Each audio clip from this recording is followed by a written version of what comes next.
سبق کے آغاز سے پہلے میں آپ کو تعارف بتاتی چلوں۔ مخدوم سید یوسف رضا گیلانی مکمل نام 9 جون سن 1952 کو پنجاب کے ضلع ملتان میں پیدا ہوئے۔ یوسف رضا گیلانی فروری سن 2008 کے انتخابات میں ملتان سے پیپلز پارٹی کے ٹکٹ پر 5ویں مرتبہ رکن اسمبلی منتخب ہوئے۔ آپ پاکستان کے 18ویں وزیر اعظم تھے اور 25 مارچ سن 2008 سے 26 اپریل سن 2012 تک وزارت عظمیٰ پر فائز رہے۔ آپ کو ملک کا طویل المدت وزیر اعظم رہنے کا اعزاز حاصل ہے۔ آئیے سبق کا مطالعہ کرتے ہیں۔ سید یوسف رضا گیلانی کا دور حکومت سن 2008 تا سن 2012۔ سن 2008 کے انتخابات میں پاکستان پیپلز پارٹی نے اکثریت حاصل کی۔ پاکستان پیپلز پارٹی ذوالفقار علی بھٹو کی پارٹی ہے اور یوسف رضا گیلانی کا تعلق اسی پارٹی سے ہے، اور سید یوسف رضا گیلانی وزیر اعظم بنے۔ وہ سن 2012 تک وزارت عظمیٰ یعنی کہ وزیر اعظم کے عہدے پر فائز رہے۔ اس دور کی اہم اصلاحات درج ذیل ہیں۔ صنعتی اصلاحات۔ صنعتی ترقی کے لیے متعدد اقدامات کیے گئے، لیکن بجلی اور گیس کا شدید بحران رہا۔ تیل کی قیمتوں میں اضافہ ہوا، یعنی مجموعی طور پر صنعتی ترقی تنزلی کا شکار رہی۔ زرعی اصلاحات۔ کسان دوست اقدامات میں 10,000 چھوٹے کاشتکاروں کو رعایتی ٹریکٹرز کی فراہمی، اجناس کی امدادی قیمتوں میں اضافہ اور دیگر اقدامات کیے گئے۔ یعنی کہ گزشتہ دور حکومت کی طرح انہوں نے بھی پاکستان کی جو زرعی حیثیت ہے اس کو کم کرنے کے لیے کسان دوست اقدامات کیے۔ تعلیمی اصلاحات۔ حکومت نے national commission for human development کے ذریعے سے بالغ افراد کو تعلیم فراہم کرنے کے لیے تعلیم بالغاں پروگرام شروع کیا گیا۔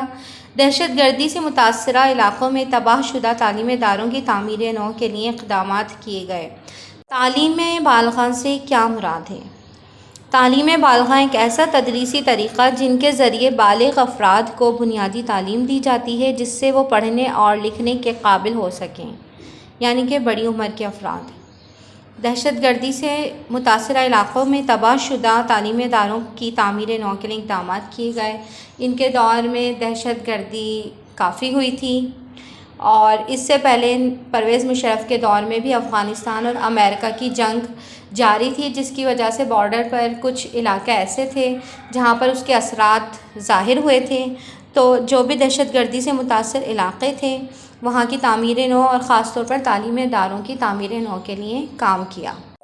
صحت سے متعلق اصلاحات۔ لوگوں کو صحت کی بہتر سہولیات فراہم کرنے کے لیے ہسپتالوں میں ڈاکٹر، نرسیں اور دیگر میڈیکل اسٹاف بھرتی کیا گیا اور ان کی تنخواہوں میں اضافہ کیا گیا۔ یہ وہی تمام اقدامات ہیں جو نواز شریف کے دور حکومت میں بھی کیے گئے، اور نرسیں، ڈاکٹر اور دیگر میڈیکل اسٹاف بھرتی کرنے سے ہاسپٹلز کی کنڈیشن پہلے سے اور زیادہ بہتر ہوئی اور ہسپتالوں کو جدید خطوط پر استوار کیا گیا۔ معاشی اصلاحات۔ اس دور کے اہم اقدامات میں 7واں قومی مالیاتی ایوارڈ، بے نظیر انکم سپورٹ پروگرام، وسیلہ حق پروگرام، خواتین کی ترقی و تحفظ اور خواتین کے لیے سرکاری ملازمتوں میں 10% کوٹا مختص کرنا جیسے اقدامات شامل تھے۔ قومی مالیاتی ایوارڈ کیا ہے؟ قومی مالیاتی کمیشن ایوارڈ دراصل وفاق اور صوبوں کے درمیان معاشی تعلق کو کہا جاتا ہے۔ اس ایوارڈ کے ذریعے وفاق اور صوبوں کے درمیان وسائل کی تقسیم کی جاتی ہے، اور پاکستان میں پہلا مالیاتی ایوارڈ سن 1951 میں پیش ہوا۔ بے نظیر انکم سپورٹ BISP پاکستان میں غربت میں کمی کے لیے ایک وفاقی غیر مشروط نقد رقم کی منتقلی کا پروگرام ہے جو غریبوں کو رقم دی جاتی تھی۔ اچھا، کوٹا سسٹم کے بارے میں پہلے بھی آپ کو بتا چکی ہوں، جو اقلیتوں کو آگے لانے کے لیے یا مخصوص نشستوں پر کچھ لوگوں کو آگے لانے کے لیے سیٹیں مختص کی جاتی ہیں۔ کیا آپ جانتے ہیں سید یوسف رضا گیلانی کو پاکستان کی تاریخ میں اب تک سب سے طویل مدت کے لیے وزیر اعظم رہنے کا اعزاز ہے، یعنی کہ یہ سب سے زیادہ مدت کے لیے وزیر اعظم بنے، اور ان کی دور حکومت وہ واحد دور حکومت ہے جس نے جمہوری طریقے سے اپنے پورے 5 سال مکمل کیے۔ معاشرتی اصلاحات، خواتین کی ترقی و تحفظ کے حوالے سے گھریلو تشدد اور دفاتر میں خواتین کو ہراساں کرنے پر سزا کے قوانین کی منظوری اور غربت کو کم کرنے کے لیے اقدامات کیے گئے، یعنی کہ پاکستان میں دفاتر یا کام کی جگہوں پر خواتین کو ہراسانی کا سامنا کرنا پڑتا تھا۔ اس سے تحفظ کا قانون سن 2010 میں وزیر اعظم سید یوسف رضا گیلانی کے دور حکومت میں پاس کیا گیا۔ 18ویں ترمیم سن 2010 18ویں آئینی ترمیم سن 2010 میں منظور ہوئی، جس کے ذریعے سے صوبہ سرحد کا نام بدل کر خیبر پختونخوا رکھ دیا گیا۔ اب یہ MCQ کے لحاظ سے بھی بہت اہم ہے۔ خیبر پختونخوا کا پرانا نام کیا تھا؟ صوبہ سرحد۔ خیبر پختونخوا کا نام کس وزیر اعظم کے دور حکومت میں تبدیل کیا گیا؟ سید یوسف رضا گیلانی۔ وفاق اور صوبوں کے درمیان کانکرنٹ لسٹ کو ختم کر دیا گیا۔ اب یہ کانکرنٹ لسٹ کیا ہے؟ سن 1973 میں جب آئین منظور ہوا تھا تو اس وقت اس لسٹ میں 47 ایسے معاملات شامل کیے گئے تھے جس کے متعلق قانون سازی کا اختیار صرف وفاق یعنی کہ حکومت کو حاصل تھا۔ جب اس لسٹ کو ختم کرنے سے صوبوں کے اختیارات میں اضافہ ہوا اور صوبے خود مختاری کی طرف گامزن ہوئے۔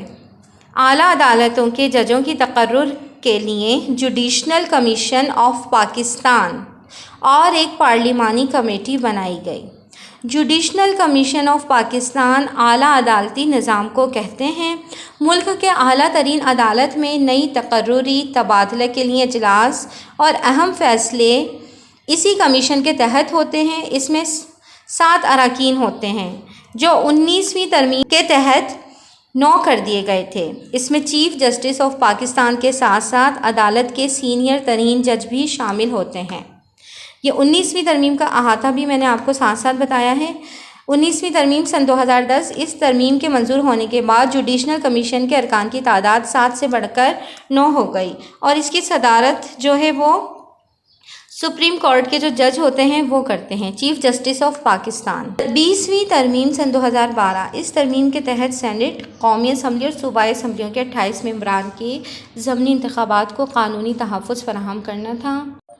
ضمنی انتخابات سے مراد وہ انتخابات ہیں جو عام انتخابات سے پہلے ہو جائیں۔ مثلاً اگر کوئی رکن قومی اسمبلی استعفیٰ دے دیتا ہے یا اس کی رکنیت ختم ہو جاتی ہے تو اس کے بعد اس کی نشست پر پھر انتخاب ہوتا ہے اور امیدوار منتخب ہوتا ہے، تو ان کو قانونی تحفظ فراہم کرنا حکومت کی ذمہ داری ہے۔ انتظامی اصلاحات، دہشت گردی کے خلاف جنگ کامیابی سے جاری رہی۔ آغاز حقوق بلوچستان کے تحت صوبہ بلوچستان کو جائز حقوق دیے گئے۔ گلگت بلتستان کی داخلی خود مختاری سمیت متعدد انتظامات کیے گئے۔